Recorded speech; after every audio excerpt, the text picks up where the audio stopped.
अखाड़ा के इस अध्याय में जिन 4 बड़ी खबरों पर फोकस करेंगे उनमें से सबसे पहली खबर झारखंड से जुड़ी हुई है। झारखंड को लेकर आज संसद में जो दावा किया गया वो बेहद चौंकाने वाला है। दावा आदिवासियों की आबादी कम होने और मुसलमानों की आबादी के बढ़ने का है। दूसरी खबर उत्तर प्रदेश से जुड़ी है, जहां मुख्यमंत्री योगी आदित्यनाथ विधायक और सांसदों से लगातार 1-to-1 मीटिंग कर रहे हैं। तीसरी बड़ी खबर देश से जुड़ी है, गुलामी की एक और निशानी को कैसे आज बाय बाय कर दिया गया है। इसकी पूरी डिटेल रिपोर्ट आपको दिखाएंगे और बात संसद में हुए उस संग्राम की भी होगी जिसके बीच खालिस्तान और अमृतपाल का जिक्र हुआ। लेकिन सबसे पहले बात झारखंड को लेकर सबसे चौंकाने वाले दावे से शुरू करते हैं। झारखंड को लेकर देश की संसद में बहुत बड़ा दावा किया गया है जो बेहद चौंकाने वाला है। पिछले 24 सालों में झारखंड से 10% आदिवासी कम हो गए। यह दावा किया है बीजेपी के सांसद निशिकांत दुबे ने। निशिकांत दुबे का दावा यह है कि झारखंड के आदिवासी इलाके संथल परगना में बांग्लादेशी घुसपैठियों ने वहां की डेमोग्राफी को बदल दिया है। घुसपैठिए फेक डॉक्यूमेंट्स तैयार करके भारत के नागरिक बन रहे हैं और वो आदिवासी महिलाओं यानी संथली महिलाओं से शादी कर रहे हैं, वहां की जमीनों पर कब्जा कर रहे हैं और तमाम तरीके अपनाकर आपराधिक कामों में संलिप्त है। घुसपैठियों की वजह से झारखंड में आदिवासियों की संख्या लगातार घट रही है, ऐसा कहना है निशिकांत दुबे का। मुसलमानों और ईसाइयों की आबादी लगातार बढ़ती जा रही है, जिसकी वजह से झारखंड में आदिवासियों के लिए पहचान का संकट आ गया है। सबसे पहले आपको निशिकांत दुबे का संसद में दिया गया बयान दिखाते हैं, फिर इस खबर की पूरी डिटेल भी आपके सामने रखेंगे। 10% आदिवासी कहां गायब हो गए, कहां खो गए, इसके बारे में कभी भी यह सदन चिंता की बात नहीं करता है। वो वोट बैंक की पॉलिटिक्स करता है। और जो हमारे यहां सरकार है, झारखंड मुक्ति मोर्चा कांग्रेस, वो इसके ऊपर जो है कोई भी एक्शन नहीं लिया जा रहा है। आज क्या हो रहा है, बांग्लादेश का घुसपैठ हमारे यहां लगातार बढ़ रहा है। जो आदिवासी महिलाएं हैं उनके साथ बांग्लादेशी घुसपैठिए शादी कर रही है। हिंदू और मुसलमान का सवाल नहीं है। हमारे यहाँ जो लोकसभा का चुनाव लड़ती हैं महिला, आदिवासी कोटे से लड़ती हैं, उनके पति मुसलमान हैं। जिला परिषद की जो अध्यक्षा हैं उनके पति मुसलमान हैं। मुखिया जो आदिवासी होते हैं, और ये टोटल जो है आप समझे हमारे यहाँ 100 आदिवासी मुखिया है जो आदिवासी के नाम पर है और उसके पति जो है सभी के सभी मुसलमान हैं। हमारे यहाँ अभी विधानसभा का चुनाव हुआ, अध्यक्ष महोदय, 123% तक यहाँ सभी लोग चुनाव लड़कर आए हैं। प्रत्येक 5 साल में 15 से 17% पॉपुलेशन बढ़ता है या वोटर बढ़ता है। हमारे यहाँ 123%। मैं जिस लोकसभा से आया उसकी एक विधानसभा मधुपुर में लगभग 267 बूथों पर 117% मुसलमानों की आबादी बढ़ गई। और पूरे आप समझिए कि टोटल जो है झारखंड में कम से कम 25 विधानसभा ऐसी है जहां 123%, 110% आबादी बढ़ी है। ये एक बड़ा चिंता का विषय है। दूसरा सर, हमारे यहां अभी पाकुड़ जिले में तारानगर इलामी और डांगापाड़ा में दंगा हो गया। दंगा क्यों हो गया कि बंगाल से ममता बनर्जी की जो पुलिस है और वहां के लोग मालदा और मुर्शिदाबाद से आकर हमारे लोगों को भगा रहे हैं और हिंदुओं का गांव खाली हो रहा है। ये बड़ा ही सीरियस विषय है और मैं ऑन रिकॉर्ड कर रहा हूं। यदि मेरी एक बात गलत है तो मैं इस्तीफा देने को तैयार हूं। सारे बंगाल से, मुर्शिदाबाद और मालदा से सारे लोगों ने आकर हिंदुओं के ऊपर जुल्म किया और ये ऑन रिकॉर्ड है। और झारखंड की पुलिस कोई काम नहीं कर पा रही है।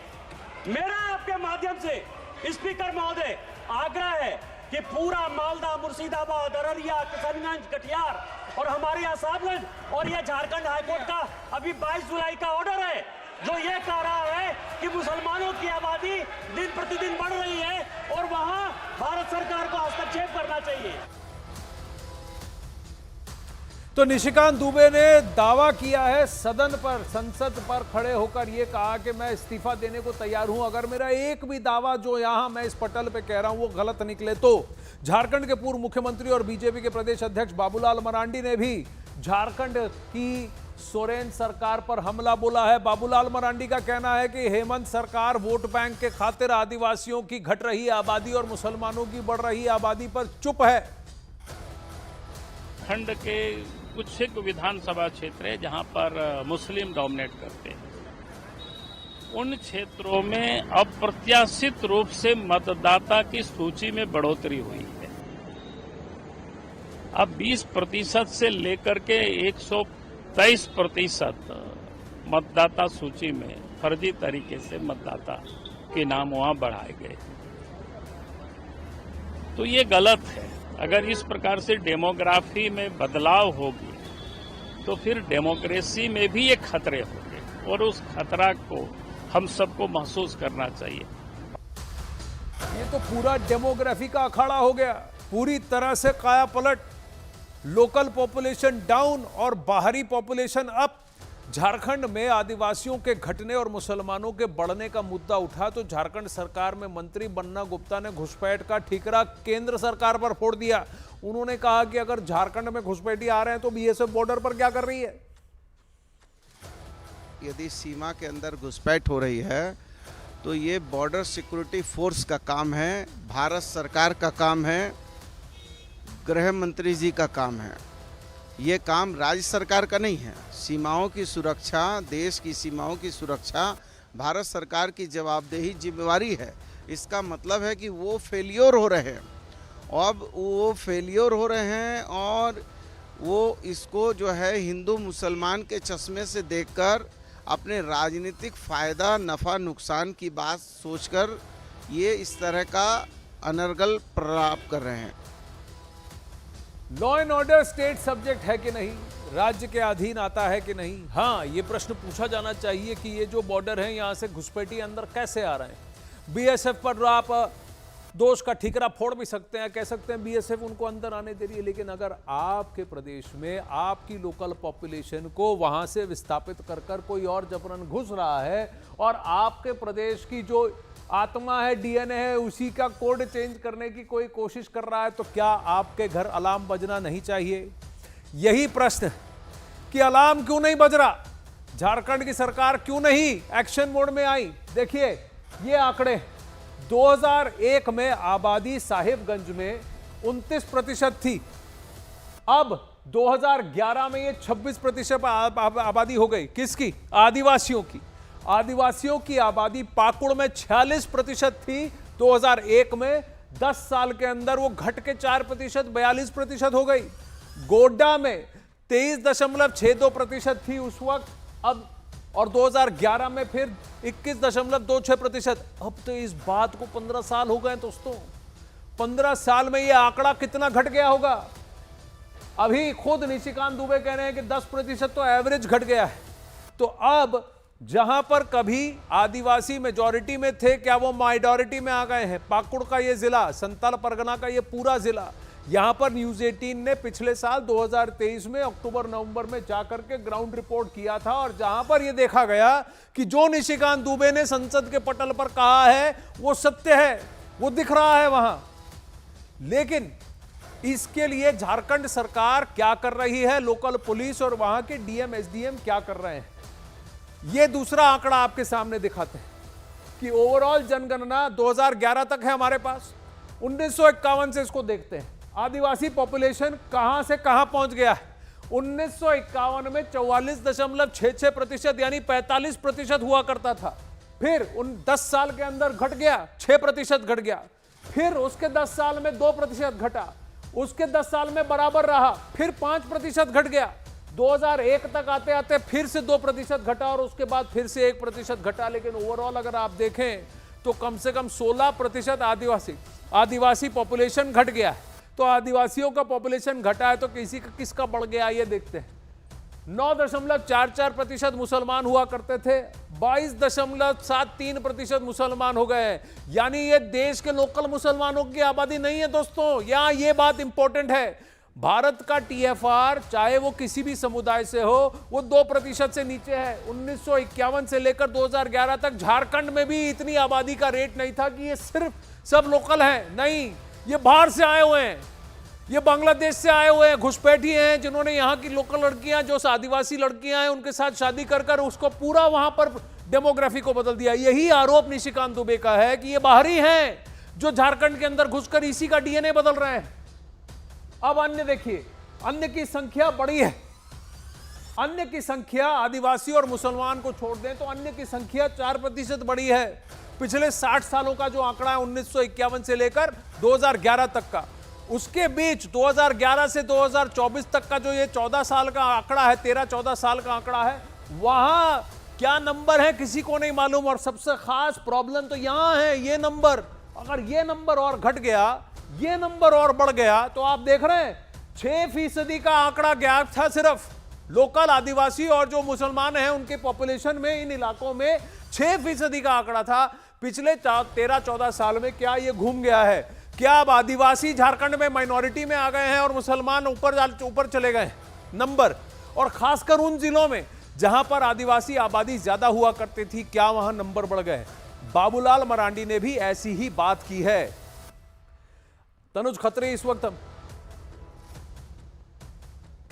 इस वक्त हमारे साथ हैं और राकेश त्रिपाठी बीजेपी के प्रवक्ता हमारे साथ हैं। तनुज खत्री झारखंड मुक्ति मोर्चा से। नमस्ते, जय हिंद आप दोनों को। नमस्ते। बड़ा संगीन और बहुत गहन आरोप निशिकांत दुबे ने संसद में खड़े होकर लगाया है, और वो भी झारखंड को लेकर। ये किसी पॉलिटिकल पार्टी से ऊपर उठकर कंसर्न का मामला है तनुज जी? देखिए, बिल्कुल ये पॉलिटिकल पार्टी से ऊपर उठ करके राष्ट्र हित का मामला है। लेकिन भारतीय जनता पार्टी के ये सांसद जिन्होंने जो बात कही है, वो ये बताना भूल जाते हैं कि बॉर्डर सिक्योरिटी फोर्स जो देश का है वो केंद्रीय गृह मंत्रालय के अंतर्गत आता है। किसी भी राज्य के अंदर में कोई प्रवेश करता है तो इसकी जवाबदेही और जिम्मेदारी केंद्रीय गृह मंत्रालय की है सुरक्षा के दृष्टिकोण से। लेकिन समस्या ये है कि जब जब चुनाव आते हैं तब भारतीय जनता पार्टी के नेताओं को यह मुद्दा याद आता है।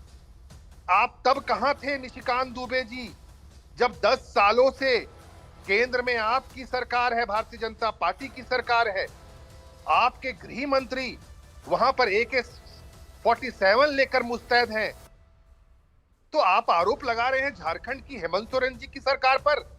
अगर इतना ही तकलीफ है, इतना ही द्वेष भरा है आपके अंदर में, तो आप लोग संसद के अंदर में कानून को बनाने के लिए स्वतंत्र हैं, तो दे दीजिए केंद्रीय गृह मंत्रालय झारखंड के जुरिडिक्शन में, दे दीजिए हेमंत सोरेन जी के जुरिडिक्शन में, हम सब सुधार देंगे। देखिए, जो लॉ एंड ऑर्डर आपके जुरिडिक्शन में आता है उसी को नहीं सुधार पाए हैं, यही आप पे आरोप है तनुज खत्री। एक मिनट बाहर सुनिए बीजेपी से प्रश्न पूछूं उससे पहले आपको इतना तो बता दूं कि बॉर्डर सिक्योरिटी फोर्स पर जिम्मेदारी तब आती है जब किसी बाहर के देश से घुसपैठ होती है अपने देश के अंदर। जब अपने ही देश के प्रदेश से अगर आपके प्रदेश के अंदर कोई घुसपैठ कर रहा है और ये लोग बाहरी हैं, तो लोकल प्रशासन का भी दायित्व बनता है कि उनको निकाले, उनको आइडेंटिफाई करे, चिन्हित करे और उन पर कार्रवाई करें, ये बनता है। लेकिन एक मिनट अब बीजेपी से पूछते हैं। देखिए, दो आरोप जेएमएम ने लगाए हैं राकेश त्रिपाठी जी। 10 साल बीजेपी की सरकार झारखंड में थी, तब क्या हुआ? बीएसएफ गृह मंत्रालय के अंडर आता है, उसका क्या हुआ? ये दो प्रश्न तो हैं। आनंद जी, आपने गंभीर मुद्दा उठाया है और निशिकांत दुबे जी ने एक गंभीर विषय को रखा। आपकी ग्राउंड रिपोर्ट ने भी आपने इस बात को स्वीकार किया है कि ये समस्या है। जब ये समस्या है तो इस समस्या के समाधान पर जब हम बात करेंगे तो मुझे लगता है कि ये वास्तविकता में दलगत राजनीति से ऊपर उठ करके राष्ट्रहित से जुड़ा हुआ विषय है। इसलिए राज्य सरकार की जवाबदेही क्या है, केंद्र सरकार की जवाबदेही क्या है, सेंट्रल फोर्सेस का काम क्या था, स्टेट पुलिस क्या कर रही थी, इन सारी बातों से उठ करके पहले सारे लोग मिलकर के इस बात को स्वीकार करें कि हाँ, ये समस्या है। और ये समस्या केवल झारखंड के कुछ जनपदों की नहीं है, ये समस्या देशव्यापी है। मैं इस बात को स्वीकार करता। इस समस्या से आज जम्मू कश्मीर में हो या असम में हो, बंगाल में हो, उत्तराखंड में हो या केरल में हो, कई ऐसे राज्य हैं जहां पर जनसंख्यिकीय अनुपात में परिवर्तन हुआ है, जहां आज जनसंख्या का असंतुलन हुआ है। यहाँ धार्मिक जनसांख्यिकी आज परिवर्तित हुई है और इसको अलग अलग जनगणना के आंकड़े भी बल देते हैं, इसको पुष्ट करते हैं और इसको लेकर के अलग अलग कई सारे सर्वे किए गए हैं, कई सारी ग्राउंड रिपोर्ट्स हैं, इसको इस बात को समर्थन करती है कि जनसांख्यिकीय असंतुलन है और जनसांख्यिकीय असंतुलन के अलग अलग कई कारण हैं। केवल बांग्लादेशी घुसपैठ ही एकमात्र कारण नहीं है, इसके कारण मतांतरण भी है।